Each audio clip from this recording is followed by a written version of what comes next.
Farlost, Fog of War. Episode 1.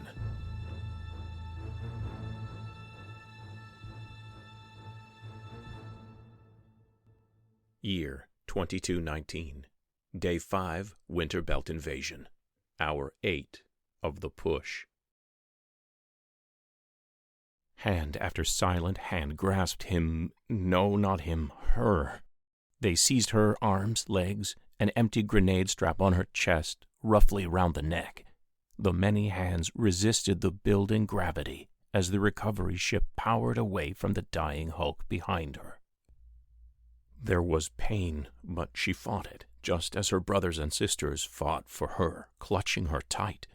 Soon the agony faded to a dull, throbbing reminder that she was still alive, for at least a little longer.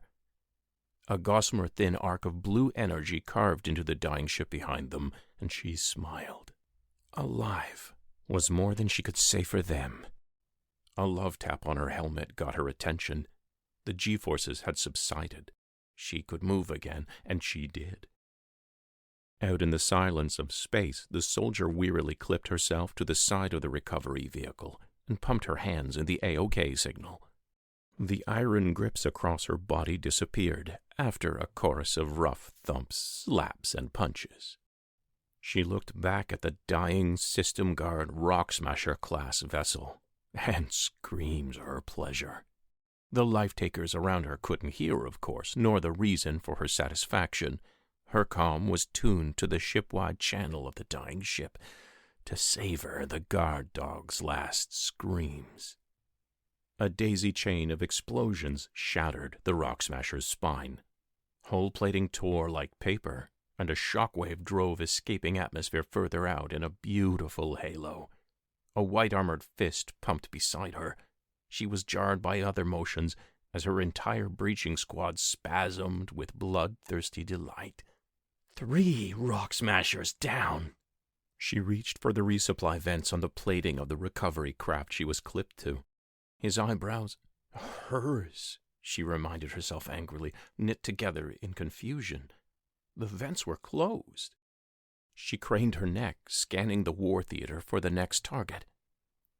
Space was empty, except for the corpses and the victors. They had warned her that cowards would try to flee, that there might be a pause in the battle before the breachers could strike again. There could be no survivors. A message had to be sent to the invaders. Never again. Her comm hiccuped static as her team lead switched her to the squad frequency, but no words followed. She looked over, half expecting to see a crater in the team lead's chest plating, but no, he was whole, and finally a sound came over the frequency.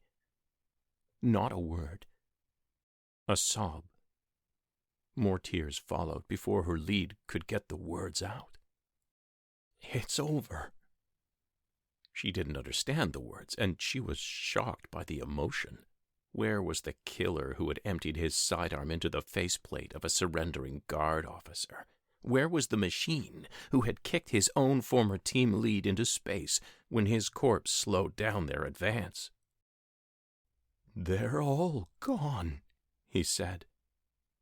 The comm hiccuped again, a higher power taking control of their team frequency. The victory anthem swelled in her helmet. Now she understood why the resupply vents were closed. They would never open again. There was nobody left to kill. Finally, she understood the tears. She began to shed her own.